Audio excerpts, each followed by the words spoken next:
इतने स्वार्थ। एक बार किसी ने वेद व्यास भगवान से पूछा, महाराज आपने अष्टादश पुराण लिखे हैं, इन 18 पुराणों का सार क्या है? तो वेद व्यास जी बताते हैं, भैया अष्टादश पुराणेषु व्यासस्य वचनद्वयम् परोपकाराय पुण्याय पापाय परपीडनम्। क्या बोले? अष्टादश पुराणेषु व्यासस्य वचनद्वयम्। 18 पुराण में वेद व्यास जी ने केवल 2 वचनों को गाया है, लिखा है। क्या? बोले परोपकार, जो दूसरे का उपकार करता। खूब पैसा है आपके, राम जी ने खूब कृपा की महाराज, तो किसी गरीब बिटिया का विवाह करवा दो, किसी गरीब को भोजन पवा दो। सर्दी के समय में कोई गरीब मार्ग पे ठंड से सिकुड़ा हुआ है, गर्म कपड़े दिला दो। ये क्या हो गया? परोपकार। ये क्या? परोपकार करने से क्या होता है? बोले परोपकाराय पुण्याय, परोपकार से पुण्य मिलता है। फिर और बोले पापाय परपीडनम, पाप क्या है? बोले दूसरे को दुख देना ही पाप है। और हम लोग क्या करते महाराज? दूसरे को ही दुख देने में लगे रहते हैं। स्वार्थ भी बुरा नहीं है, औरों को कष्ट न होवे।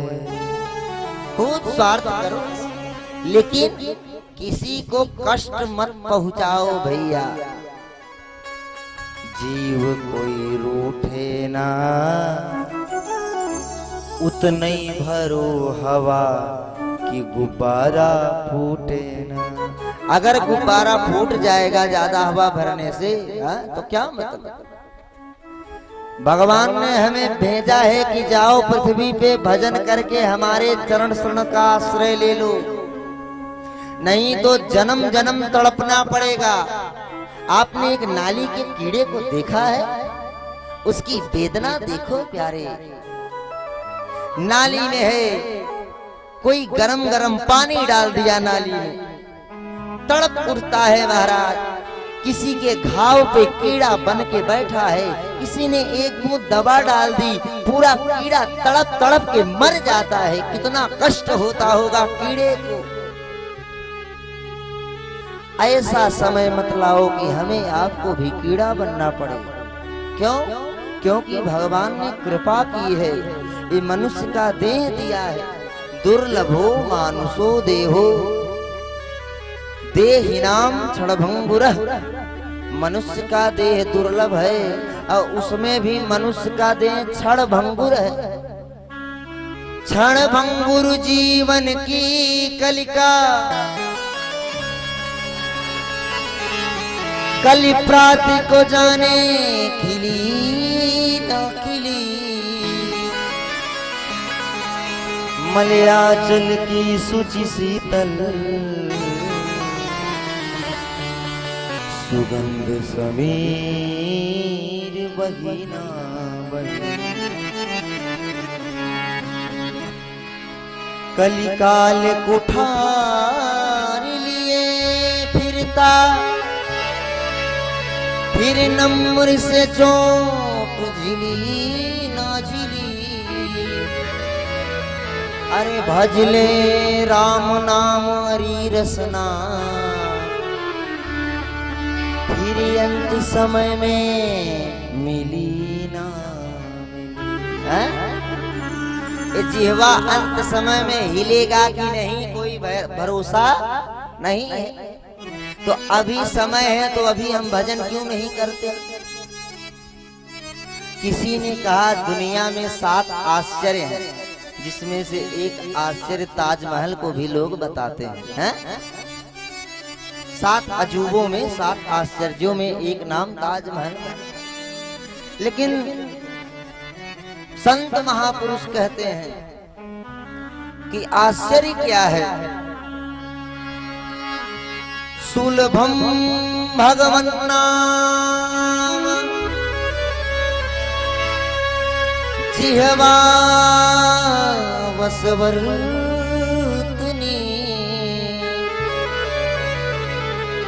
तथापि नरकं यान्ति किमाश्चर्यं तत। बोले भगवान का नाम सुलभ है, 1 रुपए नहीं लगता महाराज। बोलो सीताराम। कितना पैसा अकाउंट से कटा, मोबाइल चेक करो। 1 रुपए कट गया। फिर सुलभम भगवन् नाम जिह्वा वसवर्तिनी। जिह्वा अपने बस में है, सीताराम सीताराम सीताराम चाहे जितनी बार कहें, फिर भी लोग नरक जा रहे हैं। इससे बड़ा आश्चर्य और क्या हो सकता है? इसलिए अभी समय है, अभी भजले, अभी भजले, अभी भजने का मौका है। हरि भजले, हरि भजले, हरि भजने का मौका।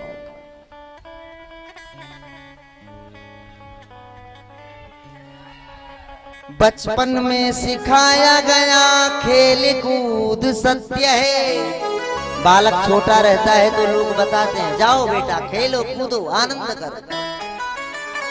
और यौवन में बताया गया अर्थ काम सत्य है। पिंजरे का पंछी जब पिंजरे को छोड़ चला तो अंत में बताया गया राम नाम सत्य है। अरे पहले ही बताना था ना हो भैया कि राम नाम ही सत्य है, राम नाम से ही मामला जमेगा। तब तो बताए नहीं और अब बता रहे हो। आपसे अगर कोई वास्तविक प्रेम करता है तो केवल एक गुरु ही होता है जो वास्तविक प्रेम करता है। माता पिता आपसे बहुत प्रेम करेंगे तो क्या कर देंगे हो? हम माता पिता के प्रेम के विरोधी नहीं हैं, लेकिन अगर माता पिता बहुत प्रेम करेंगे तो क्या दे देंगे? पढ़ा लिखा के आपको नौकर बना देंगे, जाओ कमाओ, इससे ज्यादा। लेकिन जो गुरुदेव भगवान होते हैं एकमात्र ऐसे होते हैं जो कृपा करते हैं और बताते हैं कि भैया केवल व केवल भगवान के नाम से ही मामला जमेगा। इसलिए भगवान के श्री चरणों का आश्रय ले लो। जीवन सभय व्यतीत भय हई न राम पद प्रीति।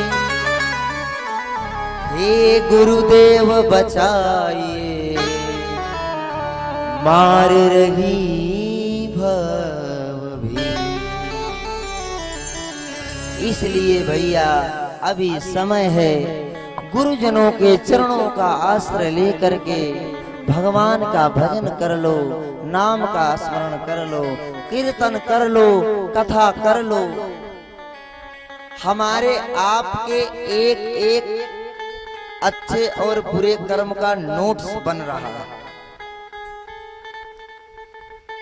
आज हमने एक चींटी को 5 दाना चीनी पवाया, लिख उठा। आज हमने किसी दुकानदार से 50 रुपए लूट लिए, नोट हो गया। आज हमने छाछों में, मछली शहर के छाछों में भगवान की कथा सुनी, नोट हो गया। आज हमने किसी थिएटर में जाकर के फिल्म देखा, नोट हो गया। सब मामला लिखा जा रहा है। अरे चींटी के पग घुंघरू बाजे, ओ भी राम